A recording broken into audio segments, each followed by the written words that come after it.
Friends, today I am discussing previous year question paper of SSC JEE जो कि हर exam के लिए important होगा। किसी भी एग्ज़ाम जैसे जिसमें बिल्डिंग मटेरियल सिलेबस दिया है सभी एग्ज़ाम के लिए इम्पॉर्टेंट होगा। तो आज से हम टेस्ट सीरीज पहला स्टार्ट करने जा रहे हैं जो कि टॉपिक होगा सीमेंट, लाइम एंड मोटार का। तो पहला क्वेश्चन हम डिस्कस करेंगे, the soundness test of cement by le Chatelier's apparatus gives unsoundness due to. तो इसका सबसे पहले आंसर होगा option A, free lime only. देखिए अनसाउंडनेस क्या होता है, वॉल्यूम चेंजेस, जो भी वॉल्यूम चेंजेस होता है हमारे सीमेंट का उसको हम बोलते हैं unsoundness. Unsoundness of cement is increase in volume of cement after setting due to presence of free lime, magnesia and sulphur. तीन ऐसे इंग्रेडिएंट्स होते हैं हमारे पोर्टलैंड सीमेंट के जिसकी वजह से अनसाउंडनेस होती है। अब साउंडनेस क्या होता है, ठीक उसका उल्टा, रेजिस्टेंस अगेंस्ट वॉल्यूम चेंजेस। जो भी रेजिस्टेंस होता है वॉल्यूम चेंजेस का उसको हम बोलते हैं साउंडनेस। तो साउंडनेस टेस्ट करने के दो मेथड होते हैं, एक होता है ली चैटेलियर्स apparatus और सेकंड इज़ ऑटोक्लेव मेथड। तो Le Chatelier's apparatus is use to measure soundness of cement only for free lime and autoclave method is another method of soundness test which measures unsoundness due to free lime and magnesia both। Free lime and magnesia both के लिए autoclave method use करते हैं और ली Chatelier's apparatus is used only for free lime. तो इस question से हमने कई क्वेश्चन बना लेंगे, जैसे अनसाउंडनेस क्या होता है, साउंडनेस क्या होता है, कौन कौन सी मेथड हैं, दो मेथड हैं। फ्री लाइम के लिए ली चैटेलियर्स एंड मैग्नीशिया एंड लाइम दोनों के लिए ऑटोक्लेव। तो हम फॉरवर्ड सेकंड क्वेश्चन देखते हैं। The lime motor is made by, अब जैसे सेकंड क्वेश्चन आ गया लाइम से, तो lime motor is made by, तो इसका जो आंसर होगा वो केवल सी ऑप्शन होगा, बी नहीं होगा, हाइड्रोलिक लाइम। अब हम डिटेल में देखेंगे कि quick lime, fat lime, hydraulic lime और वाइट लाइम होता क्या है। तो सबसे पहले हम बात करेंगे क्विक लाइम की। तो क्विक लाइम क्या होता है, सबसे पहले हम क्विक लाइम की बात करते हैं। Quick lime has very high affinity या reactivity for water. Quick lime बहुत जल्दी रिएक्ट करता है वाटर के साथ, hence instantly reacts with it and undergoes slaking leading to the formation of hydrated lime.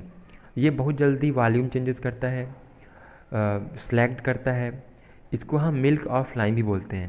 अच्छा, स्लैकिंग क्या होती है, slaking is the process in which quick lime reacts with water and swells, cracks and falls out in the powder form.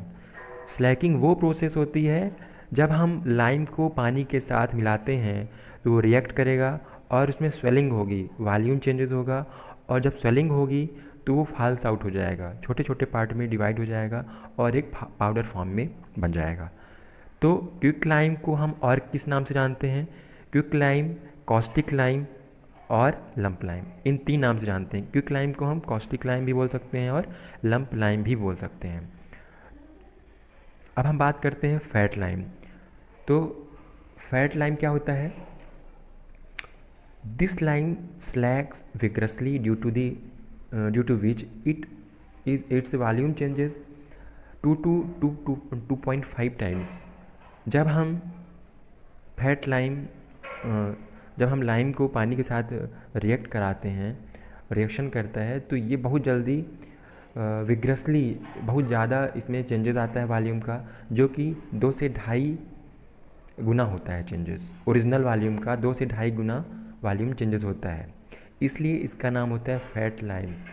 Mostly हम नाम से ही समझ सकते हैं, हर टॉपिक को हम नाम से ही समझ सकते हैं। जैसे इसका फैट लाइम क्यों नाम पड़ा, उसके पहले हमने देखा था क्विक लाइम, क्योंकि बहुत जल्दी रिएक्ट करता है इसलिए उसका नाम क्विक लाइम हो गया था।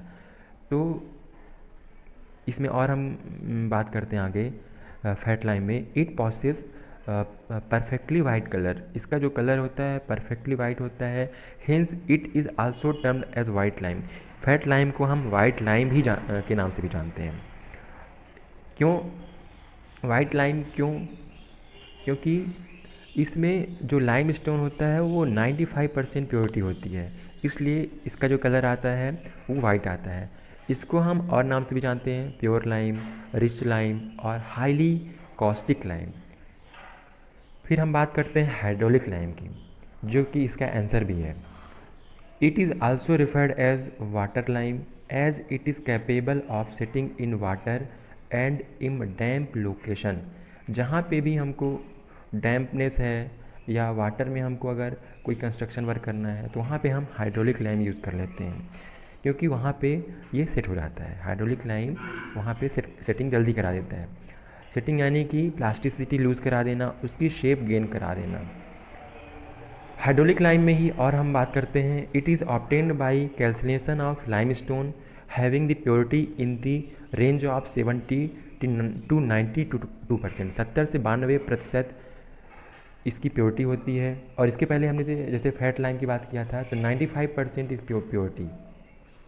यहाँ पे हाइड्रोलिक लाइम में 70 to 92% प्योरिटी होती है लाइम की, और ये इनसल्यूबल होता है वाटर में, इसलिए थोड़ा सा इसका जो कलर होता है वो ऑफ वाइट कलर होता है।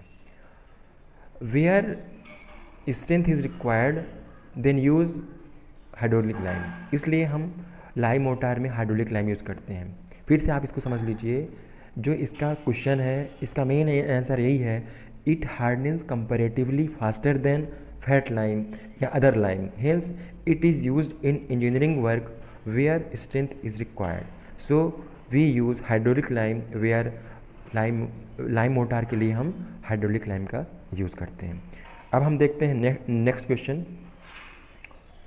The major ingredients of Portland cements are. अब फिर से हमारा क्वेश्चन है सीमेंट से। अब हम ये देखते हैं कि कौन कौन से इंग्रेडिएंट्स होते हैं हमारे पोर्टलैंड सीमेंट के। हमने लेक्चर भी पहले अपलोड कर रखा है इसके लिए कि कौन कौन से मोस्ट इम्पॉर्टेंट इंग्रेडिएंट्स होते हैं सीमेंट के। तो सबसे मोस्ट जो मेजर इंग्रेडिएंट्स होते हैं वो होता है lime and silica. Option A, lime की क्वांटिटी होती है 62 to 67%, और जो सिलिका होता है उसकी क्वांटिटी होती है 17 to 25%। और भी इसमें इंग्रेडिएंट्स होते हैं, जैसे एल्यूमिना हो गया 3 to 8%, calcium sulphate 3 to 4%, iron oxide 3 to 4%, magnesia 1 to 3%, sulphur 1 to 3%, एल्कलीस 0.2 to 1%। तो लाइम और सिलिका का मोस्टली क्या रोल होता है हमारे ऑर्डिनरी पोर्टलैंड सीमेंट में, वो भी हम देख लेते हैं, जो कि कितना होता है 62 to 67% और सिलिका 17 to 25%। तो लाइम हमको हमारे सीमेंट में क्या देता है, स्ट्रेंथ एंड साउंडनेस। और कैसी स्ट्रेंथ, ग्रेजुअल लोडिंग के लिए स्ट्रेंथ देना। साउंडनेस का मतलब हम बता ही चुके हैं, resistance against volume changes. If it is in access, अगर हम लाइम की क्वांटिटी हम बढ़ा दें तो क्या होगा, अनसाउंड हो जाएगी हमारी सीमेंट, अनसाउंड हो जाएगी और हमारे सीमेंट में क्रैक्स डेवलपमेंट हो जाएंगे। अगर हम डिफिशियंसी कर दें लाइम की तो हमारा जो स्ट्रेंथ होगा वो डिक्रीज़ हो जाएगी स्ट्रेंथ, और जल्दी सेट हो जाएगी सीमेंट। तो मेन पॉइंट्स क्या हैं लाइम के, it impart strength and soundness to the cement. If it is in excess it makes the cement unsound and causes it to expand and disintegrate. Disintegrate यानी छोटे छोटे part में divide हो जाना, crack हो जाना। And if it is in deficiency strength of the cement is decreased and it causes the cement to set quickly. अगर हम इस स्ट्रेंथ अगर हमको इसकी क्वांटिटी कम कर दिया अगर, तो इसकी स्ट्रेंथ कम हो जाएगी और जल्दी सेट हो जाएगी सीमेंट। अब हम बात करते हैं सिलिका की। तो सिलिका क्या करता है, ये भी स्ट्रेंथ देता है हमारे सीमेंट में, और अगर इसकी हम क्वांटिटी ज़्यादा कर दें तो स्ट्रेंथ सीमेंट की इंक्रीज़ हो जाएगी, लेकिन साथ में इसकी सेटिंग टाइम भी बढ़ जाएगा। तो इसलिए हम इसकी क्वांटिटी रखते हैं 17 to 25%। अब हम बात करते हैं next fourth question, capillary pores in the hydrated cement paste. Capillary pores in the hydrated cement paste. तो सबसे पहले हमको ये समझना होगा कि हाइड्रेशन के लिए हमको कितने परसेंट वाटर मिक्स करना चाहिए, कितने परसेंट वाटर कम से कम हमारे सीमेंट में होना चाहिए। तो हम बात करते हैं, जब हम पानी मिलाते हैं सीमेंट में तो हीट जनरेट होती है, जिसको हम बोलते हैं हाइड्रेशन ऑफ सीमेंट। तो इसमें बात कर रहा है कैपिलरी पोर्स। देखिए, जब भी हम when water added in cement तो forms three terms. Firstly combined water. तो कंबाइंड वाटर क्या होता है,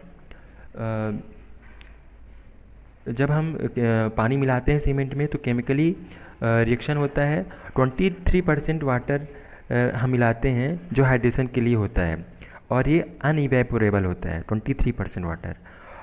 इसको हम बोलते हैं combined water. It is the water which is chemically combined with the products of hydration and is unevaporable, जो कि 23% हम मिलाते हैं। फिर होता है जेल वाटर।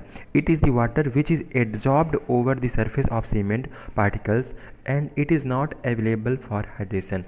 15% पानी सिर्फ और सिर्फ पेनिट्रेट कर जाता है, हमारा इंट्रैप्ड कर जाता है हमारे पोर्स में, सीमेंट के पोर्स में, जिसका हाइड्रेशन में कोई भी यूज़ नहीं होता है। और 23% जिसको हमने कंबाइंड वाटर बोला है वो हमारे हाइड्रेशन के लिए यूज़फुल होता है।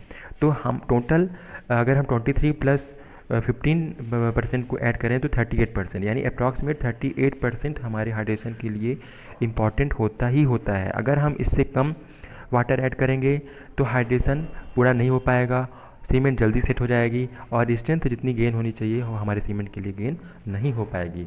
और अगर हम ज़्यादा पानी ऐड करेंगे तो कैपिलरी पोर्स में पानी चला जाएगा और वो इवेपोरेट हो जाएगा, और अगर इवेपोरेशन हो गया तो वहाँ से पानी तो हमारा उड़ जाएगा, लेकिन जो सीमेंट में पोर्स होंगे पोर्स रह जाएंगे और उससे हमारा सीमेंट वीक हो जाएगा। तो इसलिए हम 38% से ना तो कम पानी मिक्स करते हैं और ना ही ज़्यादा। तो कैपिलरी वाटर क्या होता है, it is the water which occupy capillary pores and is easily evaporable. तो इसका हम आंसर देखें, capillary pores in hydrated cement paste. इसका जो आंसर है वो है डी।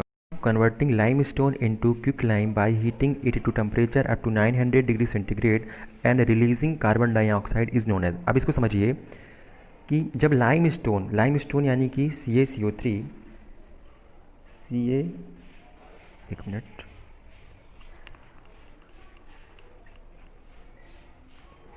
CaCO3 का जब कैल्सिनेशन होता है तो ये बनाता है CaO प्लस H2O,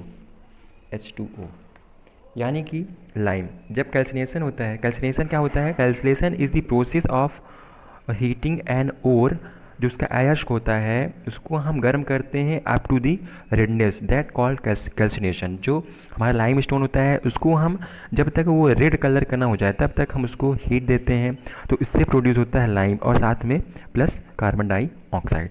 इसको हम बोलते हैं कैल्सिनेशन। और ये कितने डिग्री सेंटीग्रेड में टेम्परेचर पे हीट रेड होता है, 90-100 डिग्री सेंटीग्रेड पे। तो calcination is the process of heating an ore up to the redness.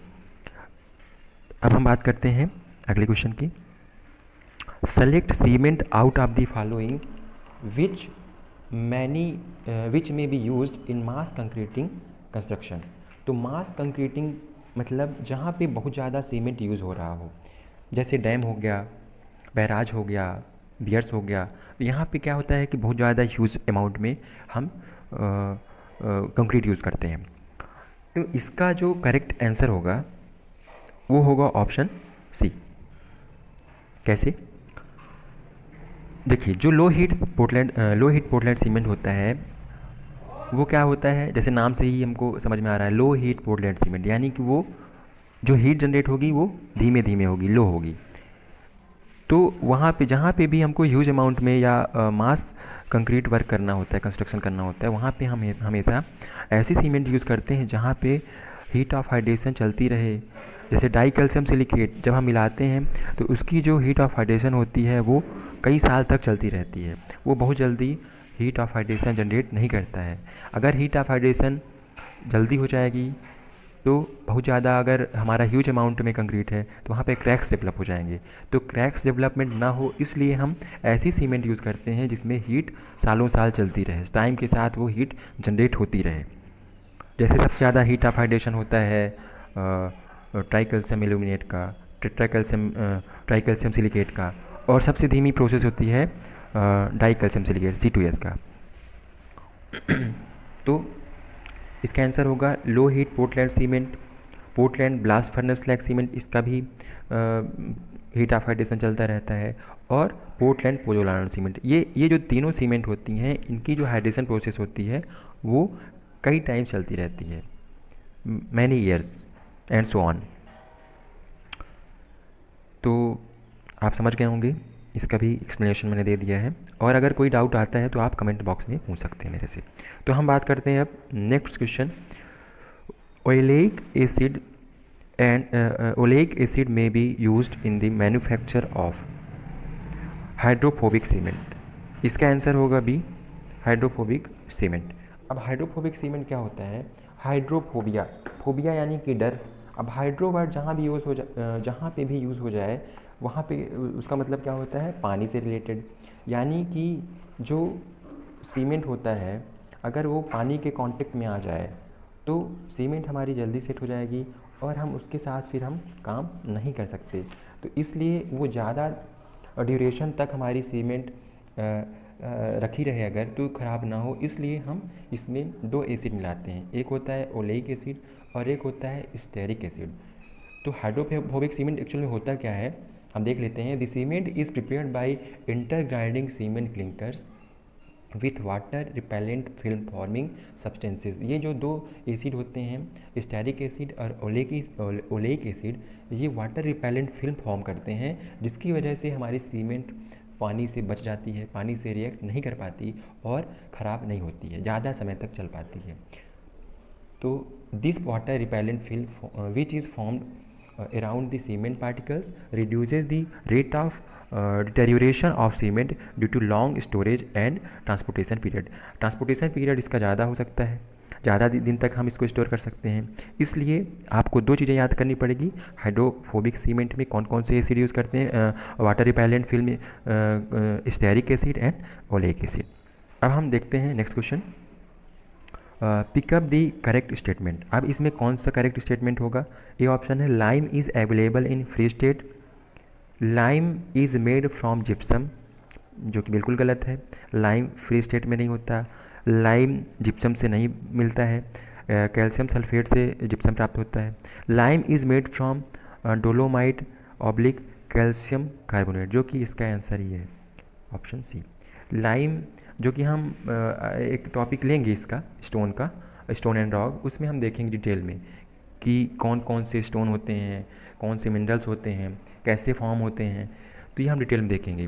तो lime is made from dolomite या कैल्शियम कार्बोनेट। अब हम नेक्स्ट क्वेश्चन देखते हैं। For the manufacture of Portland cement the proportions of raw materials used are, जो कि हम देख चुके हैं प्रीवियस क्वेश्चन में। लाइम 62 to 67% होता है, सिल्का 17 to 25% होता है।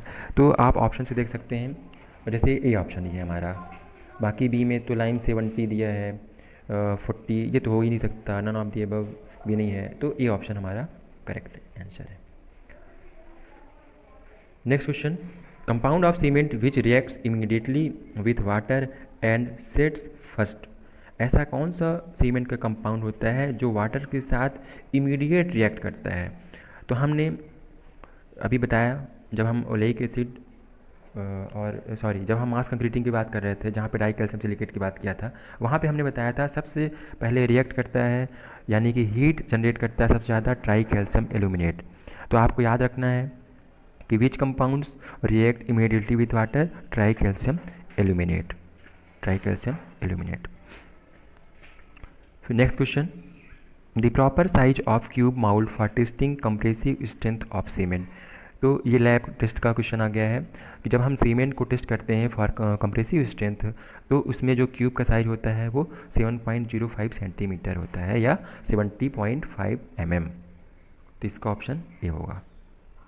इसको आपको याद रखना है, डायरेक्टली क्वेश्चन आ जाते हैं कोई सी भी स्टेट JEN या AN, जहाँ पे भी बिल्डिंग मटेरियल का सिलेबस दिया होता है वहाँ पे ये जनरली क्वेश्चन आती हैं। और सबसे इम्पॉर्टेंट टॉपिक होता है सीमेंट, कंक्रीट, आगे हम देखेंगे और भी टॉपिक जो भी हैं, जैसे ये हो गया, ब्रिक हो गया, टिम्बर हो गया। Timber is also very most important topic for building material. तो हम नेक्स्ट क्वेश्चन देखते हैं। Specific gravity of ordinary Portland cement is generally, तो ये आपको याद रखना है 3.15 इसकी स्पेसिफिक ग्रेविटी होती है किसकी, ऑर्डिनरी पोर्टलैंड सीमेंट की। Gypsum is added to cement to prevent cracks, to helps dicalcium silicate and tricalcium silicate to give uniform texture and to counteract tricalcium aluminate. अब जैसा कि हमने बताया कि जो हमारा ट्राइकैल्शियम एल्यूमिनेट होता है वो बहुत जल्दी रिएक्ट करता है। अगर आपको सीमेंट की इनिशियल सेटिंग टाइम बढ़ाना है तो हम हमेशा कौन सा कंपाउंड यूज़ करते हैं, जिप्सम। तो अगर आपको ट्राइकैल्शियम एल्यूमिनेट को काउंटर एक्ट करना है तो हम जिप्सम ऐड कर देंगे। तो tricalcium aluminate in cement reacts rapidly with water and responsible for flash setting. एक होता है फ्लैश सेटिंग जो कि ट्राइकैल्शियम एल्यूमिनेट होता है, एक होता है false setting, FALSE false setting, जो कि जिप्सम को बोलते हैं। Gypsum is added to cement to counteract tricalcium aluminate to prevent flash setting. False setting किसकी वजह से होता है, जिप्सम की वजह से, और फ्लैश सेटिंग होता है एल्यूमिना की वजह से, ट्राइकैल्शियम एल्यूमिनेट। नेक्स्ट क्वेश्चन, तो इसका आंसर कौन सा होगा, option D. Next question, question number 14। हम आज 20 क्वेश्चन करेंगे। Water cement ratio is rapidly expressed volume of water required पर। क्या बोल रहा है, इसको समझते हैं। Water cement ratio is generally expressed volume of water required पर 50 किलोग्राम सीमेंट। अब देखिए जो हमारा एक बैग सीमेंट का होता है वो 50 kg का होता है, तो weight of one bag of cement is 50 kg। So water cement ratio is generally expressed volume of water required पर बैग ऑफ सीमेंट और पर 50 kg सीमेंट। तो इसके लिए हम आपको बता दें कि volume of one bag of cement is 35 litres. एक बैग ऑफ सीमेंट के लिए 35 लीटर लगभग पानी लगता है। तो इसका करेक्ट आंसर होगा C option, 50 kg of cement. Next question, compressive strength of ordinary Portland cement after 3 days should not be less than. Compressive strength ordinary Portland cement की 3 दिन के बाद इतने से कम नहीं होनी चाहिए, कितने से, 150 किलोग्राम पर सेंटीमीटर स्क्वायर। अब मैं आपको डिटेल में बता देता हूँ कि जो ऑर्डिनरी पोर्टलैंड सीमेंट होती है फॉर 3 days में कितनी स्ट्रेंथ गेन करता है ये, 16 न्यूटन पर mm स्क्वायर, 16 न्यूटन पर mm स्क्वायर। और फॉर 7 days में होता है 22 न्यूटन पर mm स्क्वायर। और 28 days में होता है 33 न्यूटन पर mm स्क्वायर। अब इसने दिया किस में है, किलोग्राम पर सेंटीमीटर स्क्वायर। तो ये बोला क्या क्वेश्चन में, फॉर 3 days, तो अप्रॉक्सीमेट 16 आ रहा है। तो अगर वहाँ यहाँ पे 160 दिया होता तो 160 ले लेते, तो इसके अप्रॉक्सीमेट 150 दिया, इसलिए ऑप्शन डी हो जाएगा। तो किलोग्राम पर सेंटीमीटर स्क्वायर में 150 हो जाएगा, और अगर ये न्यूटन में होता तो 15 न्यूटन पर mm स्क्वायर हो जाता। तो समझ गए होंगे आप लोग। अब नेक्स्ट क्वेश्चन देखते हैं। The constituent of cement which is responsible for initial setting time of cement. Initial setting time के लिए कौन रिस्पॉन्सिबल होता है।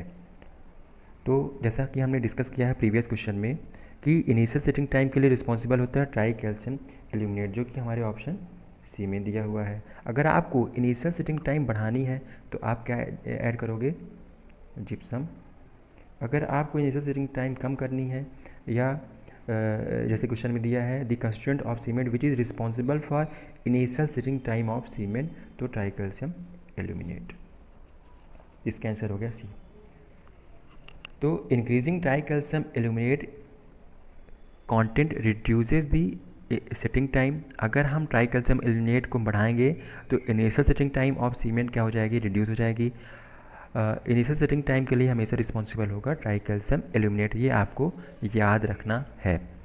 अब एक पॉइंट और हम आपको यहाँ बता दें जो इंपॉर्टेंट है, जो डाइकैल्शियम सिलिकेट होता है वो रिस्पॉन्सिबल फॉर लेटर एज या अल्टीमेट स्ट्रेंथ, जो हमको बाद में स्ट्रेंथ फाइनली हमारी सभी सीमेंट की सभी कंपाउंड्स की उतनी ही मिलती है लास्ट में, लेकिन कोई जल्दी दे देता है स्ट्रेंथ, जैसे डाइकैल्शियम सिलिकेट अल्टीमेट स्ट्रेंथ देता है, यानी कि जो बाद में स्ट्रेंथ दे लेटर एज, और tricalcium silicate responsible for early age strength, that is 7 days strength, जो यानी कि tricalcium silicate is responsible for early age. Next question, the main ingredients of Portland cement, ये तो पुराना, ये आप बता देंगे, lime and silica, option A, sorry option A, lime and silica. Next question, good variety of cement contains higher percentage of, good variety of cement contains higher percentage of cement, तो try calcium silicate, इसका answer होगा try calcium silicate, option ए।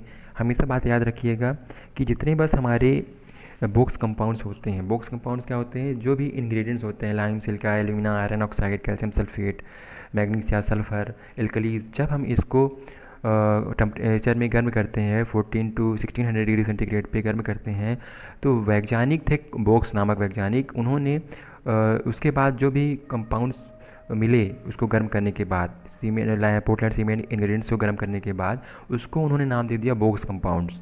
तो जितने बस box compounds होते हैं, जैसे 4 box compounds होते हैं, tri calcium aluminate, di calcium silicate, tetra calcium aluminoferrite and tri calcium silicate, तो चारों कंपाउंड्स में बेस्ट सीमेंटिंग प्रॉपर्टी जो होता है, बेस्ट सीमेंटिंग मटेरियल, वो होता है ट्राई कैल्शियम सिलिकेट, जो कि इसमें क्वेश्चन नंबर 18 ने पूछा, good variety of cement contains higher percentage of try calcium silicate. Tricalcium silicate is the best cementing material, and by increasing its percentage, the quality of cement can be improved. Next question देखते हैं, the commonly used lime in white washing is, हमने discuss किया है कि white washing में हम hydraulic lime use करते हैं। हाइड्रोलिक लाइम क्यों यूज़ करते हैं? क्योंकि जो परसेंटेज प्योरिटी होती है वो 95% होती है, इसलिए इसका ऑप्शन होगा ऑप्शन सी। इससे पूछा क्या क्वेश्चन, सॉरी कॉमनली, अच्छा अगर वाइट लाइम पूछता है तो हम बताएंगे हाइड्रोलिक लाइम, लेकिन इससे पूछा क्या है, the commonly used lime in white washing, तो वाइट वॉशिंग में हम यूज़ करते हैं फैट लाइम।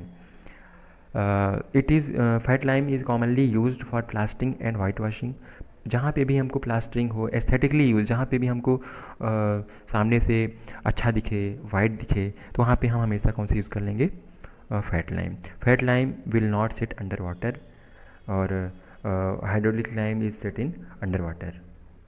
हमने क्विक लाइम के बारे में भी डिस्कस कर चुका है।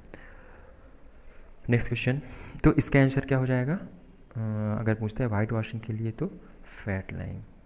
नेक्स्ट क्वेश्चन, वाटर रिक्वायर्ड पर बैग ऑफ सीमेंट इज़, हमने डिस्कस किया है प्रीवियस क्वेश्चन में, वाटर रिक्वायर्ड पर बैग ऑफ सीमेंट इज़, इसका ऑप्शन हो जाएगा ऑप्शन बी, 14 किलोग्राम। 14 किलोग्राम कैसे होगा, the weight of 1 bag of cement is, कितना बताया मैंने, 50 kilogram. About 23% of water by weight of cement is required for complete hydration, और हमने बताया कि 15% वाटर यूज़ होता है ओनली टू फिल फॉर इस पोर्स, पोर में 15% वाटर चला जाता है जिसका कोई भी यूज़ नहीं होता है। तो टोटल अगर हम देखें तो 23 + 15%, जो कि हमने पहले भी डिस्कस किया है, 38% water use for heat of hydration.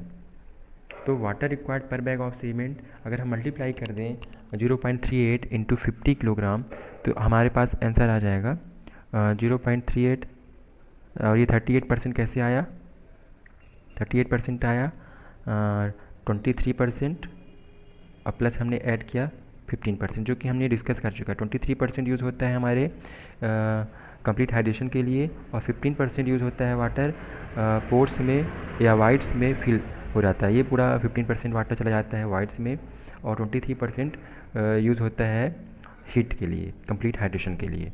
तो टोटल हो जाएगा 38%, और इसको हम अगर चेंज करें परसेंटेज से डेसिमल में, तो 0.38 इंटू कर देंगे हम 50 kg, जो कि एक बैग सीमेंट का वेट होता है, तो यहाँ से हमारा आ जाएगा निकल के 19 kg। 19 kg, तो अप्रॉक्सीमेट 19 kg के अप्रॉक्सीमेट कौन सा ऑप्शन है, ऑप्शन बी, इसलिए हम ऑप्शन बी को यूज़ करेंगे। सो थैंक यू गाइज, आज के लिए हम इतना ही करते हैं, और आप हमको प्लीज़ सब्सक्राइब करिए मेरे चैनल को, और यही मेरा मोटिवेशन है। और प्लीज़ हमको फीडबैक दीजिए कि हम आपके लिए और क्या कर सकते हैं, मतलब कितनी हेल्प कर सकते हैं। प्लीज़ फीडबैक दीजिए हमको कमेंट बॉक्स में। Okay, thank you so much.